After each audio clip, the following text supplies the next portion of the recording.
All right, guys, the Jazz lose their third game in a row tonight against the Denver Nuggets. This is the Hoopsner postgame show.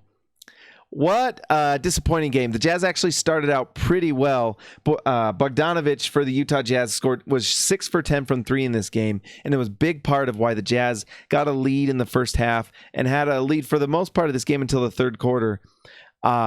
You've got to give credit to the Denver Nuggets tonight. Nikola Jokic, who in the last 3 games, Rudy Gobert really had his number in a lot of ways, especially the last game they played, which feels like ages ago. He held him to 2 points. Tonight, Jokic scores 28, and he was phenomenal.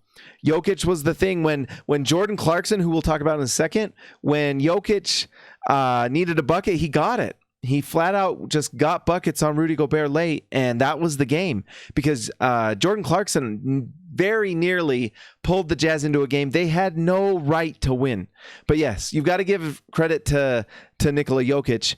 And the Nuggets find a way to beat a Jazz team who were on their third game in 4 nights and the back end of a back-to-back. So this was just really going to be a tough game for Utah. But the Nuggets just weren't playing with their best. 2 of their players were out. Paul Millsap and Jamal Murray were not playing, and the Denver Nuggets were able to win this game, and it was on the back of Nikola Jokic, who was big time late in the game. So real props to the Nuggets who found a way to win. Utah, yes,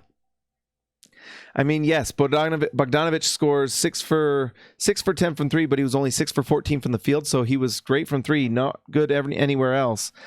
6 rebounds, 1 assist. Rudy Gobert was actually pretty solid. Tonight he was 90% from the field, 9 for 10, 11 rebounds. And except for like at the very end of the game when Jokic just kind of took over, I thought he played Jokic really well. He was doing a good job. But other than that, a few bright spots. The only bright spot for Utah was Jordan Clarkson, who was absolutely phenomenal, who basically pulled the Jazz into this game and very nearly won the game. If Jokic doesn't make those 2 plays in a row at the end, the Jazz probably win this game.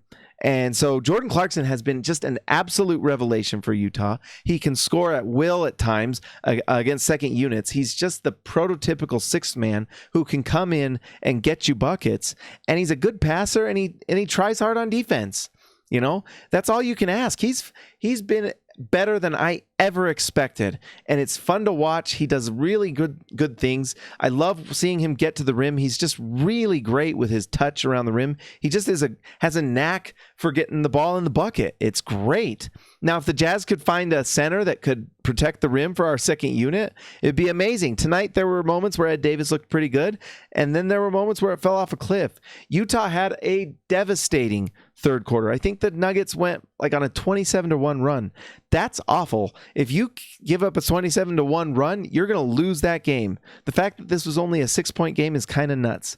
And also the story of this game is Donovan Mitchell scoring 4 points on 1 for 12. And he's obviously looks like he's a little sick or something's going on, but he's got to figure out a way to be better than that. And also, could the coaching staff run some sort of play to help him get a few easy buckets? Is there nothing that they can do to make life a little easier, or are we just going to run a flow and hope it figures itself out? Because that's what it kind of felt like tonight, is just let's just kind of hope our system works and everything just kind of works itself out. You know, we don't run things to make a specific play to design a scoring opportunity for our player to hopefully get into a rhythm. We just are kind of hoping he can just overcome a bad night. And I think if that's what we do in situations like this, good luck winning in the playoffs is what I have to say. You know, because 3 games in a row, we've seen this now. 3. We've lost 3 in a row to teams without their best, who are missing important players. And it didn't look particularly close at the end of this game. If it wasn't for Jordan Clarkson going absolutely thermonuclear, the Jazz would have been blown out again.